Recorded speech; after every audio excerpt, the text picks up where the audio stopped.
I'm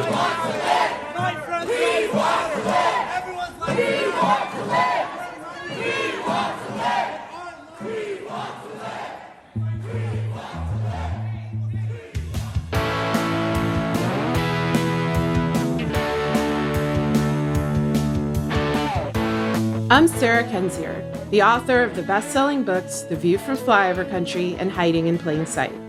I'm Andrea Chalupa, a journalist and filmmaker and the writer and producer of the journalistic thriller Mr. Jones, about Stalin's genocide famine in Ukraine. And this is Gaslit Nation, a podcast covering corruption in the United States and rising autocracy around the world. And our opening clip was Joe Manchin leaving his yacht club and getting into his Maserati, the luxury car of choice for crooked politicians, and being confronted by young activists from the Sunrise Movement, demanding that Manchin support much-needed climate change programs in the upcoming reconciliation package, which Manchin and the Democrats must pass if we stand a chance against the existential threat of climate change. So there's a lot of news. We're running an early show for subscribers to our Patreon at the Truth Teller level and higher. Look out for that. Normally, we answer questions submitted by listeners at the Democracy Defender level and higher, which is like a support group of venting and addressing what's keeping everybody up at night.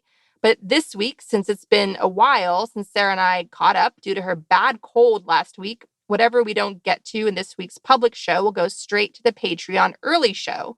And we'll, of course, answer some questions. So check that out for more and early access to Gaslit Nation. Before we begin a massive deep dive into the growing authoritarian threat, Sarah and I would like to congratulate Gaslit Nation listener Nicole Spear, who, according to her Twitter bio, is a Boulder City Councilwoman-elect, a mom, a scientist, an activist, a Christian, who is giving her allegiance to the ethical demands of the universe. Nicole won her race for Boulder City Council on Tuesday night and wrote on Twitter that she was inspired to run for office by our little podcast. And all those times we've begged good people like Nicole to run for office. And we're begging you, wherever you live, to run for office. Congratulations to Nicole, her family and friends for all their hard work. This is exactly what we need to clean out the system. Elect more Nicoles to office. If you're thinking of running or want to support good people running for office, check out the Gaslit Nation Action Guide on gaslitnationpod.com. Yes, congratulations to Nicole. And so, as Andrea said, I was out sick last week, missed a lot of news, was generally off Twitter, came back on and just saw the mantra, stop the show, people are dying, and had no idea if it was about a particular event or just the general American sentiment. So yeah, it's been quite a couple of weeks. Andrea has a big rundown of last week's election aftermath. And so do you want to get that kicked off? I sure do, Sarah. But first, you should know, I told everyone last week that you couldn't be on the show because you sold your voice to a sea witch. I heard. In exchange for democracy in America. So it's all going to work out. Yeah. Everything's good. We'll just keep telling folks that. That's what the... I could make a snide comment now, but we'll just we'll get into the nuts and bolts of things, I think, instead. All right, election 2021. As we have warned repeatedly on this show, Democrats are frustrated with Biden for all the reasons we've already listed many times, and it's depressing the Democratic vote. As we warned, there is an enthusiasm gap between Republicans who are fired up, as we warned, by white supremacist leader Steve Bannon and the rest of the goon squad doing what they do best, flooding the zone with shit. They're driving out the vote on a red, bloody wave of white rage, as we saw in Virginia, where the overall vote was high, even among Democrats, but given the enthusiasm gap, it was higher for Republicans, which allowed Posh Trump, Glenn Youngkin, to defeat longtime Washington insider and former Virginia Governor Terry McAuliffe. When you look at Biden's low approval rating, that includes Democrats. Why might that be? I mentioned Steve Bannon a moment ago. Steve Bannon, who received a pardon for his fraud crimes from Trump after advising Trump on how to stay in power, working in the war room of the January 6th violent coup attempt. Steve Bannon was called to testify to Congress and defied the subpoena. Whether he'll be held accountable for that now rests with Merrick Garland. Where are the charges? Where is the indictment? We're still waiting. Meanwhile, Garland lets the Trump train carry on their Banana Republic-style witch hunt in special counsel John Durham's investigation of the investigators. Durham was appointed by Bill Barr and is very much operating as an extension of Bill Barr, the cover-up king. Durham's latest indictment reads like a Fox News broadcast to turn the tables on the Russia investigation and essentially use smoke and mirrors to invent some crime to cover up the very real sweeping crime of Trump coming to power with the Kremlin's help. Garland likely is allowing Durham to continue his work so that he appears impartial, and he's no doubt being defended on cable TV by the pundit legal class. Just imagine the outrageous headlines, the fire and fury, if Garland would shut down Bill Barr's Banana Republic-style witch hunt to investigate the investigators. The pundit legal class would clutch their pearls, and Fox News and Tucker Carlson would foam at the mouth live on air for 24 hours, 7 days a week, week after week. The rage would be a ratings and fundraising bonanza for Republicans. So to appear very respectable indeed and impartial, Garland seems content to let 3 people indicted so far by Durham on very thin charges, the kind you'd see in Putin's Russia, and suffer tens of thousands to hundreds of thousands in legal fees defending themselves against the United States government headed by Biden. I want to point out once again, Biden is allowing a witch hunt to destroy 3 people's lives, fake indictments to feed the far-right fake news machine, and they're engineered to somehow cover up Trump's very real crimes and corruption. Crimes the years-long Mueller investigation said are criminal and can be prosecuted once Trump leaves office. Biden's Attorney General Merrick Garland so far has refused to pursue any charges against Trump, though a case has been methodically outlined in the Mueller report. If you want to know why Biden's approval rating is so low among Democrats, it's because we're still stuck with Bill Barr in the DOJ in the form of Durham's Banana Republic-style witch hunt. And Garland not only allows Bill Barr and the rest of the Trump Kremlin clown car to use the people's DOJ, our Department of Justice, for their own unethical and unjust, cruel political means, and it's because he continues to deny the American people justice. The latest indictment is of a Russian national accused of lying to the FBI, even though the lies in question were immaterial to the investigation. So it's a stretch, and the indictments are all about right-wing narrative warfare. Durham's investigation is the equivalent of the time Ken Starr had Susan McDougal in chains for refusing to testify against the Clintons in his Whitewater investigation, producing a photo splashed across the media, furthering the right-wing driven narrative warfare that the Clintons are corrupt. Attorney General Merrick Garland is allowing our Department of Justice to be used for right-wing narrative warfare. Attorney General Merrick Garland approved John Durham's budget to wage narrative warfare against the American people. The far right already has a massive and growing propaganda machine. They don't need the Department of Justice helping them with their information warfare, inciting people to real-world violence, inciting people to run for office based on lies, inciting people to drive out to the polls to vote, storming the polling booth based on lies. And people have to understand there is real harm being done. We're paying with their tax dollars for 3 people to be put through hell, financial and legal hell, over what amounts to super thin charges, largely immaterial to the investigation. One indicted individual, a cybersecurity lawyer named Michael Sussman, came to the FBI to alert them of Trump's Russia ties and wasn't clear on who he was working for at the time, and so Durham indicted him. So be careful if you go to the FBI with a tip, because whatever you say to them can and will be held against you if it can be used in the far right's narrative warfare against the American people. I am so disgusted by this. We worked tirelessly to get rid of Trump and Bill Barr so we can finally sleep at night.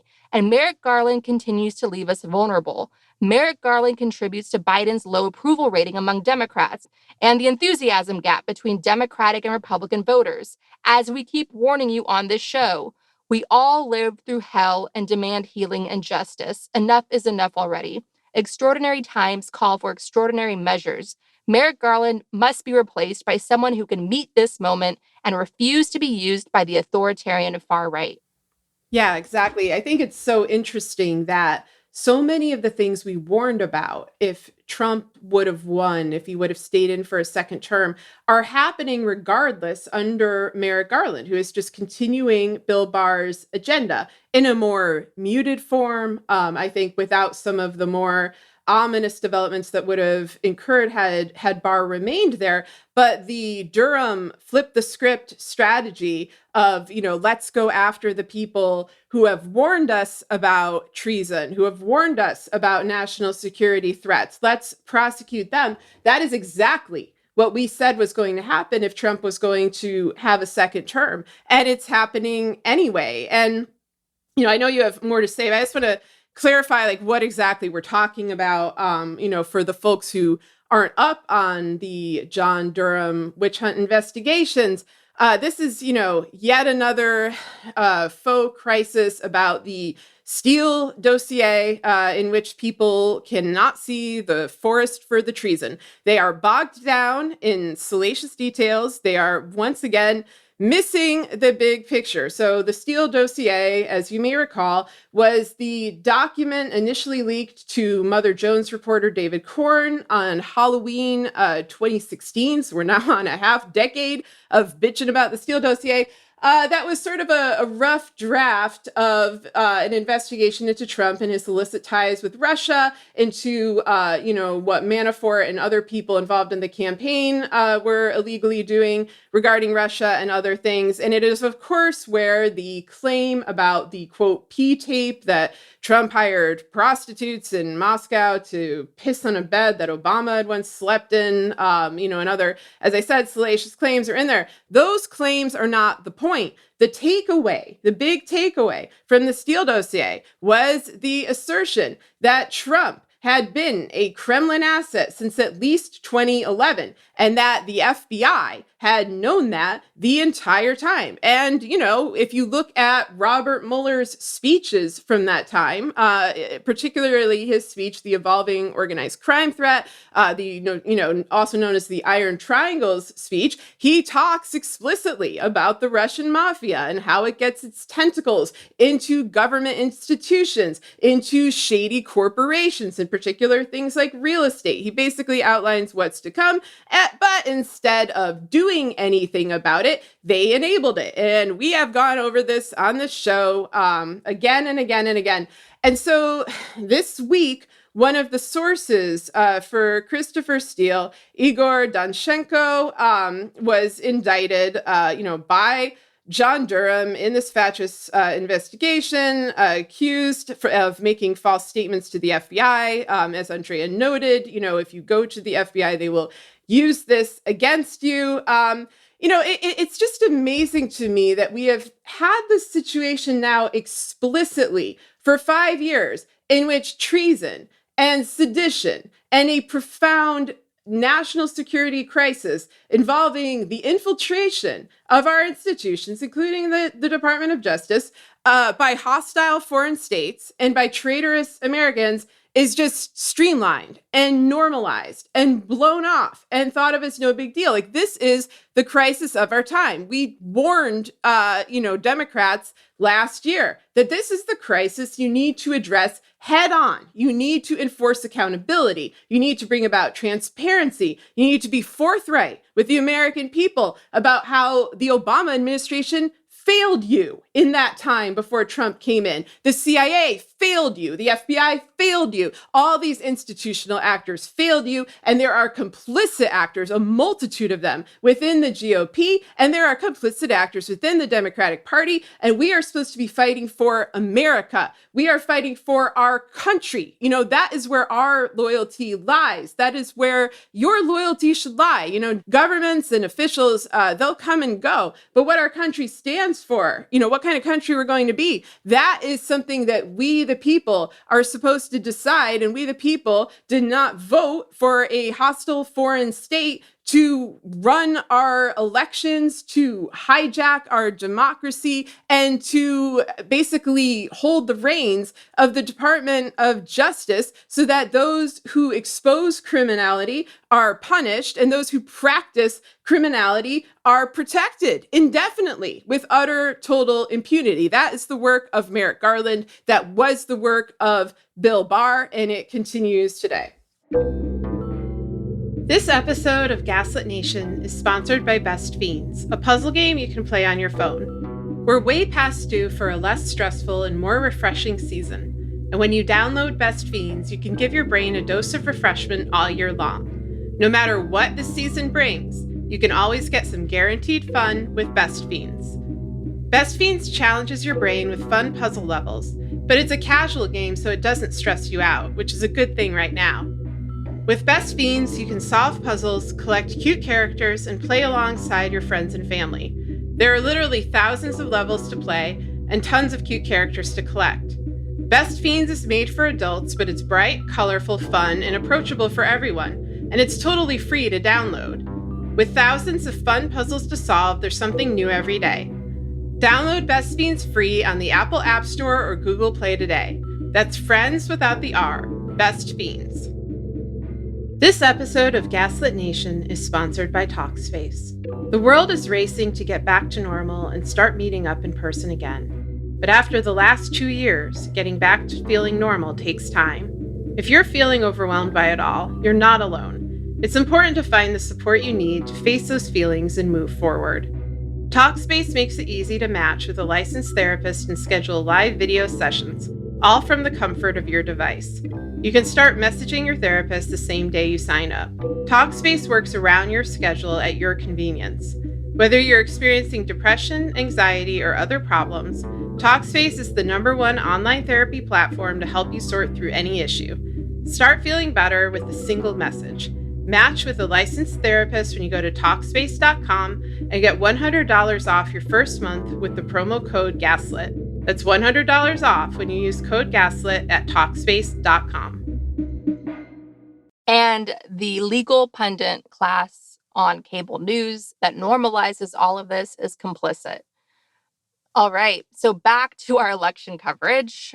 The race that sucked the oxygen out of the room was, of course, Virginia. Posh Trump Glenn Youngkin, a longtime Mr. Moneybags at the Carlyle Group, who's worth around $200 million and financed his campaign with $20 million of his own money, won the election by relying on good old-fashioned classic Republican racist dog whistles, like promising to ban critical race theory from being taught in schools, even though it's not taught in schools. Critical race theory is the study of systemic racism as it pertains to the law, and is taught in graduate schools and college courses, not to kindergartners, as Republicans and Fox News would want you to believe.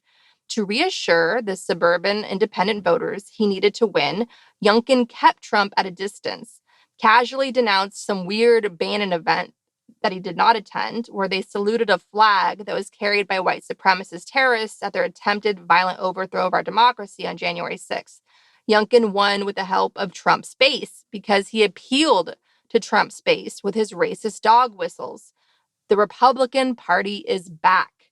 Youngkin presents a model that the Republican Party will now try to emulate across the country.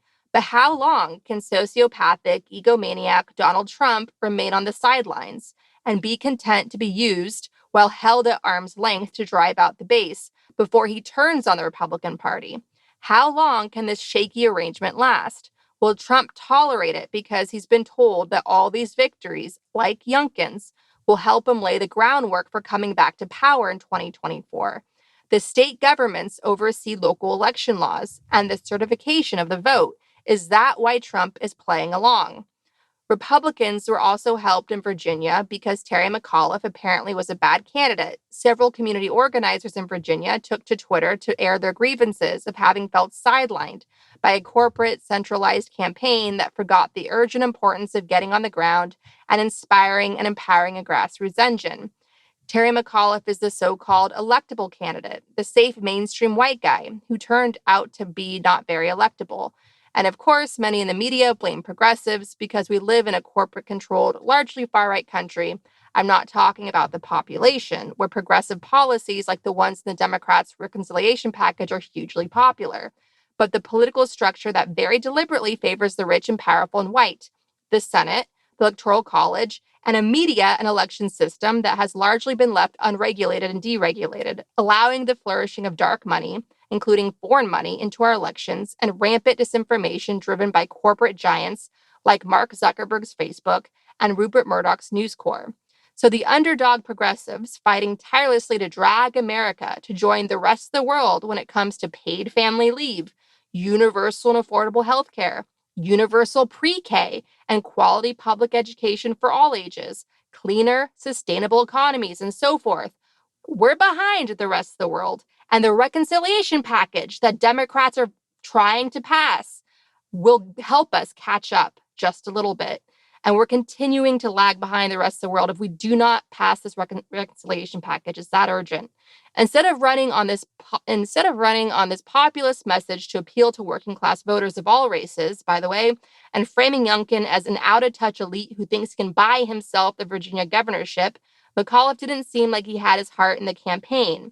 He didn't have a clear, electrifying message. He overlooked COVID fatigue, especially with parents stuck with their kids at home and Zoom school with schools being closed, when he said that parents shouldn't have a say over their kids' education, a big campaign gaffe that framed him. All that goes to show that we need to finally put to rest the myth of electability. You need a candidate with convictions, with a plan on how to alleviate people's suffering that is increasingly profound with a historic income inequality gap, where the poor and middle class are expected to shoulder the tax burden while oligarchs and corporations continue to hide their money abroad, like so many corporations do, and leave paying taxes to the rest of us. Adam Gentleson, the former deputy chief of staff for Harry Reid, who we've had on the show to discuss his brilliant must-read book, Fact-Checking the Myth of the Filibuster, pointed out that Obama ran a populist campaign against Mitt Romney in 2012, and it worked. If Republicans are going to pick themselves up and dust themselves off by running Mitt Romney candidates, then Democrats need to rely on that same populist message. I was in Virginia during the 2012 presidential election, and I remember well seeing a brilliant TV ad of a factory worker who erected a stage at his factory, and he talks about how he and other workers are building the stage. And then later, when the factory workers are all assembled, Mitt Romney, who worked at some vulture financial firm at the time, gets on the stage and fires everyone. The worker in the ad then says, "I spent the day building my own coffin." Now that's a powerful ad. That shows how deeply and dangerously out of touch the oligarch class is. The oligarchs are already protected by the Republican Party, by decades of institutional decline, by the far-right ideological Supreme Court, by corporate-owned media, by an ever-expanding far-right propaganda machine. The oligarchs don't need the Democratic Party to protect them. Instead, the Democratic Party needs to cut through the noise by being George Bailey versus Mr. Potter in It's a Wonderful Life, a film that was so populist that the FBI, the great protectors of the rich and powerful in America, issued a statement warning that It's a Wonderful Life was socialist propaganda or something to that effect. So the progressives will always be blamed because too many people with large platforms in the media overlook that America is held hostage by a far-right power structure. If we weren't, no one would know or care who Joe Manchin is. If white Democratic leaders want to support their Black base, the backbone of the Democratic Party, they need to confront the oligarchs, because who hurts the most? Who's the most vulnerable when it comes to poverty, economic crisis, bad schools, bad roads, polluted drinking water, and all sorts of infrastructure crises? Because oligarchs refuse to pay their fair share in taxes. Non-white communities. When idiots try to make these election losses about quote-unquote wokeness and critical race theory and the other favorite buzzwords on Fox News, the number one cable network, especially in the lead up to Tuesday's election, Democrats need to hit back by exposing the oligarchs for what they are and presenting solutions and a plan on how to get our country back from unchecked corporate greed. It's not difficult messaging. Many people voting against critical race theory have no idea what it is. It's the latest iteration of build the wall. Racism will always be there and will always find its latest rallying cry. So Democrats need to hit back with a unifying populist message to unite all those who are deeply hurting at the expense of the growing income inequality and wage gap in our country. And the way you do that is you start right now by hitting home that all of the policies and all the programs in the reconciliation package that would help America catch up towards the rest of the world are hugely popular. And you beat that home, all of you, united in your Democratic caucus, and you refuse to let Republicans gaslight the country.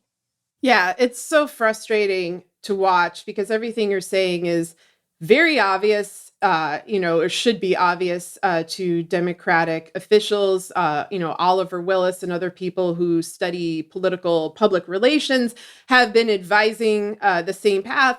But one of the things that blows my mind about the lack of preparedness to the quote unquote critical race theory debate is that the right wing has been very blatant about this plan. Like, this is just like everything that the Trump administration did. Like, they tell you their plot in advance. And in this case, they literally spelled out the script for the rest of the year, for the culture war that they wanted to launch. In March 2021, right-wing activist Christopher Rufo wrote on Twitter, "We have successfully frozen their brand, quote, critical race theory, into the public conversation and are steadily driving up negative perceptions. We will eventually turn it toxic as we put all of the various cultural insanities under that brand category. The goal is to have the public read something crazy in the newspaper and immediately think critical race theory. We have decodified the term and will recodify it to annex the entire range of cultural constructions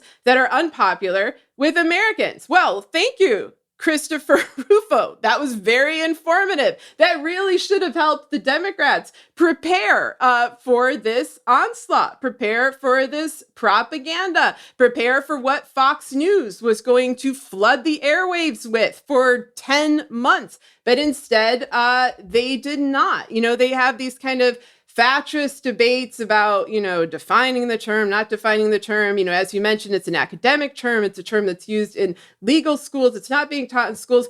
But that's not the point, because what Rufo understands and what the Republicans understand, what Trump understood very well, is how to tap into emotion. And the dominant emotion of America right now is fear. And that fear is translated into rage and into the desire for a scapegoat by people who have been traumatized by 2 years of a global pandemic, as well as everything else that's on top of it, as well as things like the attack on the Capitol and the lack of accountability for that attack. That is what I think happened in Virginia. You do have people, you have white parents embracing racism, embracing xenophobia. But I think that is in part because they look at other white supremacists, or they look at a blatantly racist president or a, white supremacist operative like Bannon living above the law, holding power, even though they are out of office, seemingly controlling the government and influencing society, even though they have broken its most, fundamental norms and laws for a series of years. Like, they staged an attack on our country and they are not punished for it. And I think that strikes fear into people. And I think when you're a certain type of white person, you then bend to that power. You submit to it because you know that if you don't submit to it, it may come for you. And the proof of that was COVID. It was the Trump administration's handling of COVID, that they let it spread everywhere. There was this kind of myth making in the beginning of, they're just trying to let Black or Latino or low income communities die, people who wouldn't vote for the Republicans, people don't care about them. No, it was everyone. It was using a pandemic as a form of genocide, as a form of depopulation, because a depopulated country is easier for them to control. They are kleptocrats. They are oligarchs. They do not care about any of you. I live in Missouri. I live in a state with a lot of poor white people, middle-class white people. They do not care about those white people either, even if those people are voting for Trump. They do not care about their base because they rely on rewriting election laws, codifying disenfranchisement, putting in new regulations that allow state legislatures to simply throw out the votes, as they're going to do in Georgia, as they're going to do in Texas. They don't need to win you over. They don't even need for you to be alive. That is how they cling to power. It is through these illicit maneuvers. So how you feel about them is irrelevant. And I think people know that, whether they, consciously know it or not. They've endured the hardship of a government that is absolutely apathetic to mass death when it's not overtly embracing it. And that is a terrifying thing. And honestly, I said this on previous shows. I said this at the beginning of the year, that when the pandemic, quote unquote, ends, or, at least dies down to the point that, schools are reopened, businesses are reopened, and so forth, people are coming out of their homes, we are going to relive the Red Summer of 1919, which followed the Spanish flu of 1918. And that Red Summer was a bunch of Americans coming out of their house after being locked inside from a plague for a long time, full of vicious, xenophobic, bigoted sentiment, stoking white mob violence. We saw it in Tulsa, we saw it, in all these cities throughout the entire country. It's not particularly regional, because they look for that scapegoat. They look for that outlet for their rage and that outlet for their trauma. And the Republicans, I think, understood that this was going to happen. And so they laid that groundwork. They laid that critical race theory groundwork, which is a phrase I think they just embraced because it sounds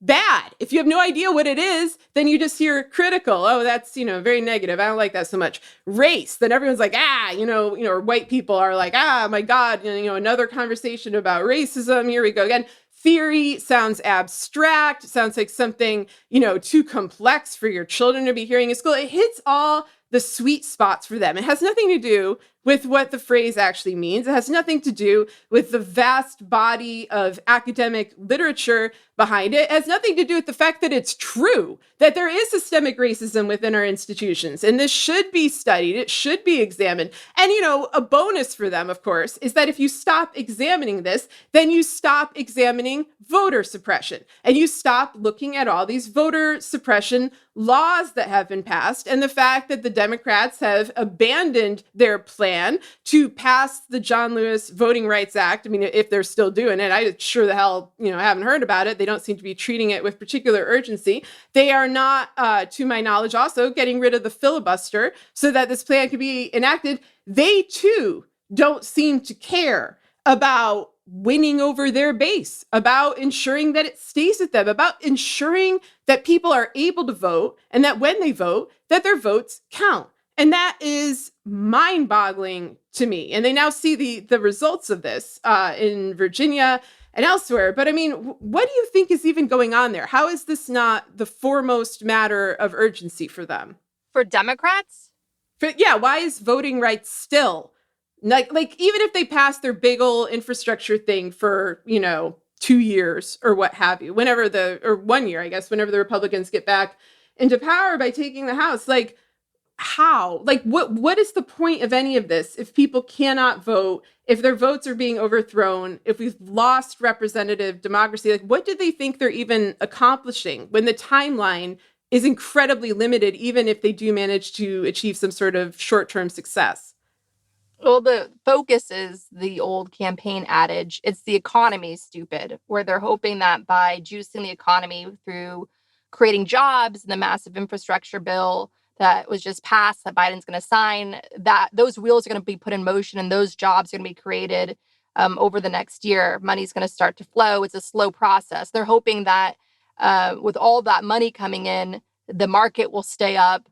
So basically, they're trying to keep the economy strong going into the midterms. So that's the first thing they seem to be doing. And obviously, the economy was devastated by COVID. So they're trying to bring that all back so they don't get punished in the midterms, because where people tend to vote, at least the old campaign adage says, using their pocketbook with their financial anxiety.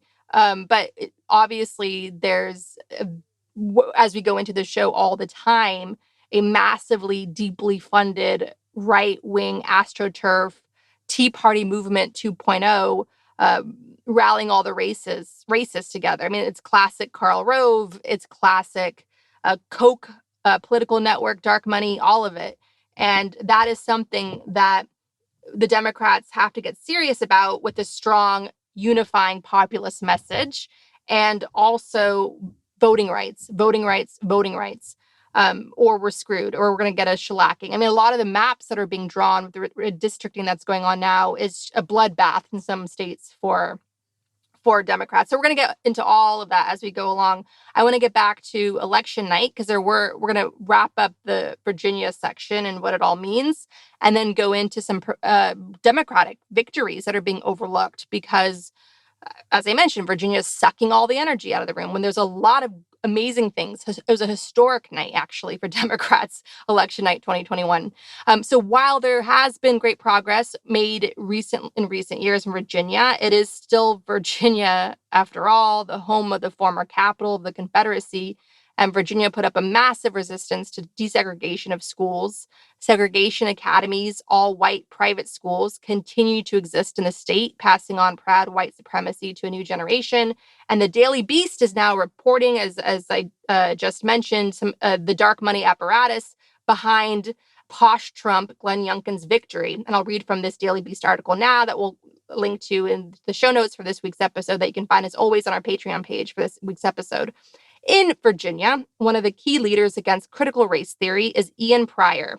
If Pryor's name sounds familiar, that's because you may have been one of the tens of thousands of Americans to receive emails from Pryor in one of his many different former roles: press secretary for the National Republican Congressional Committee, Justice Department official during the Trump administration, communications director for the Karl Rove super PAC, American Crossroads, and now a GOP operative behind two organizations that have inflamed attacks on so-called critical race theory in Virginia's public schools.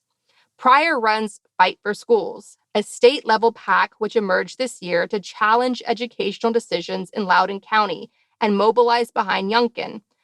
The candidate turned to Pryor's group for fundraising and voter outreach efforts, and state election disclosures show that the organization raised hundreds of thousands of dollars during the campaign. Over the last several months, Pryor, whose children attend Loudoun County schools, has appeared on Fox News at least 15 times to discuss critical race theory, according to a Media Matters analysis. He has been introduced on those shows as a, quote, Loudoun County parent, and a, quote, father who went from, quote, concerned parent like many of you to legal activist. Media Matters reported.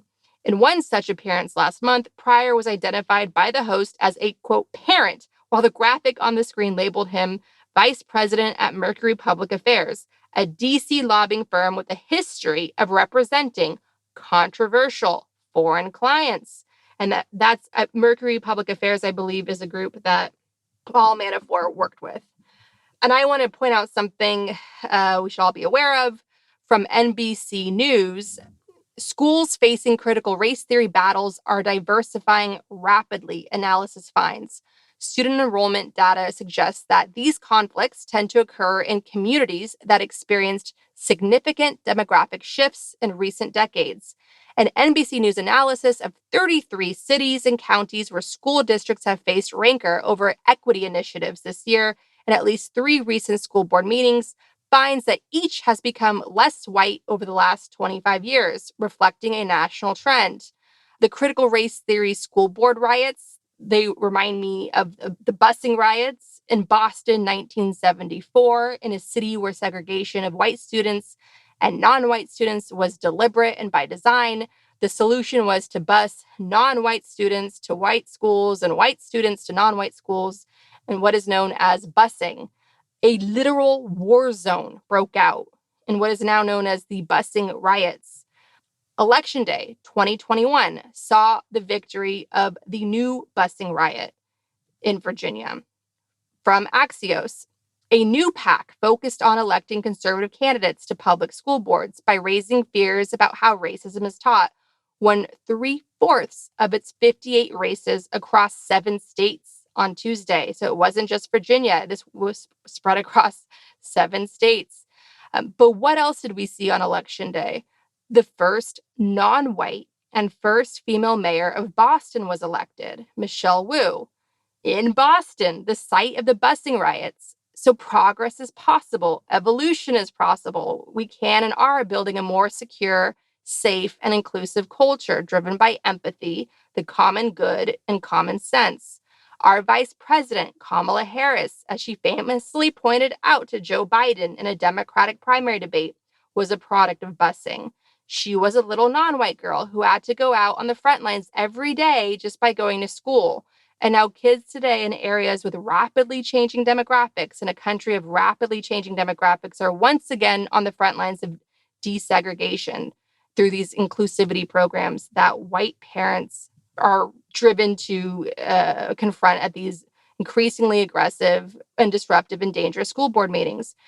And school officials are also on the front lines, and educators of just trying to do their job and provide a fact-based education to their students and not whitewash the darker chapters of our history, like some Russian textbook glorifying Stalin, the kind we see now under GOP ally Putin.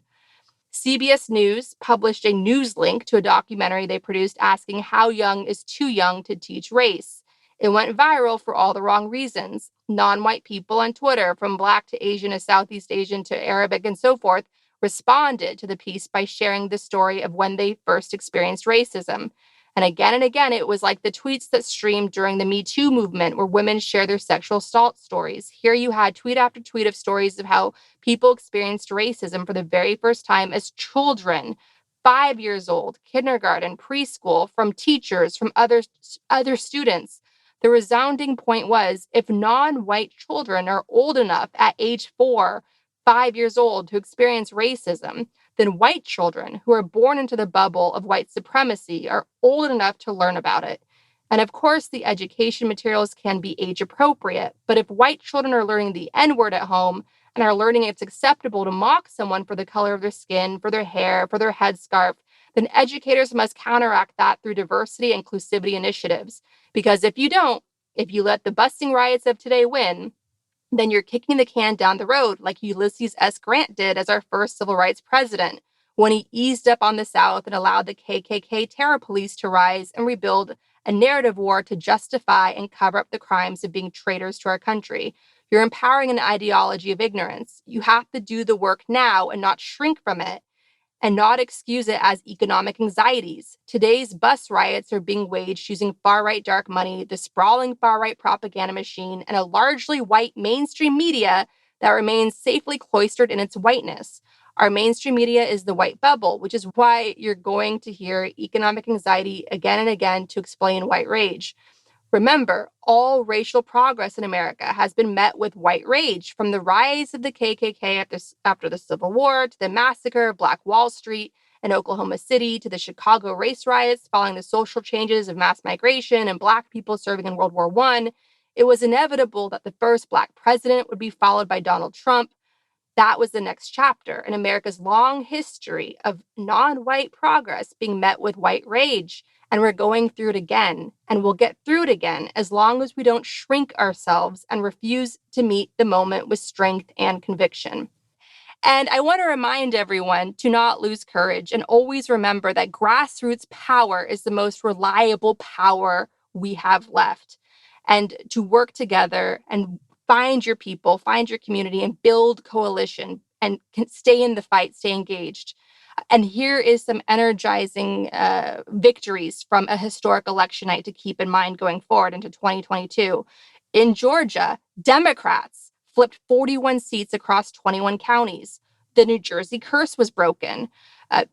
Phil Murphy. Wow, I really was off Twitter for a while.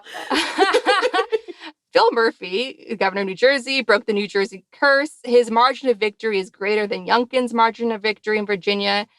And he broke a 44 years long curse of New Jersey not reelecting Democrats. There are other historic victories on election night. From NPR, as mentioned, Michelle Wu is the first woman and person of color to be elected Boston's mayor.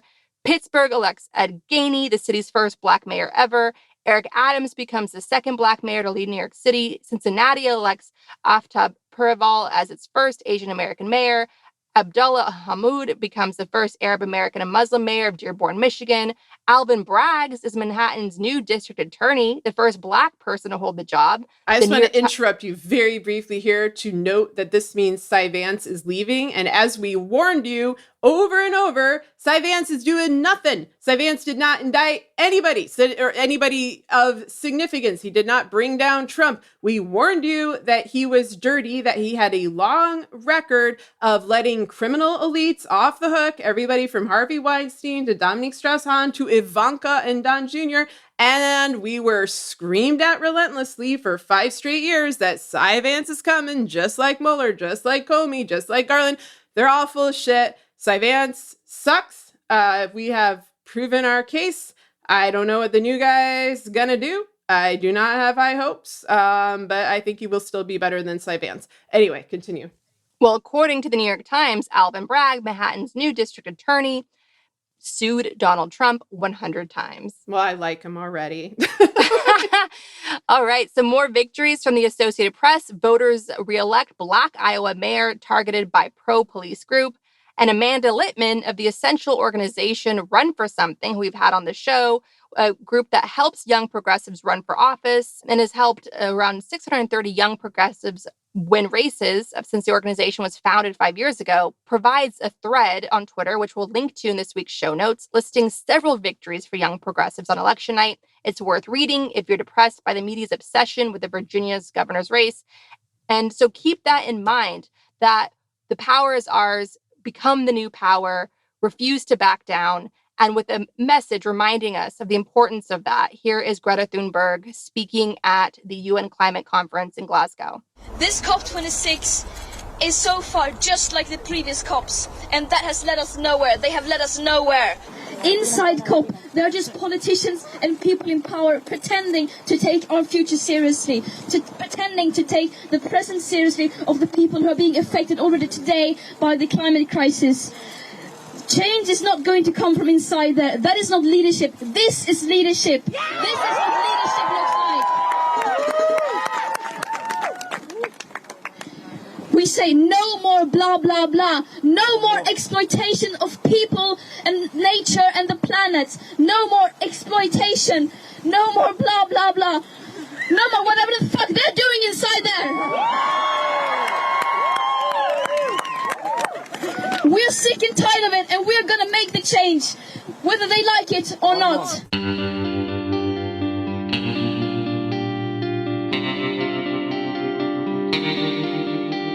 Our discussion continues, and you can get access to that by signing up on our Patreon at the Truth Teller level or higher.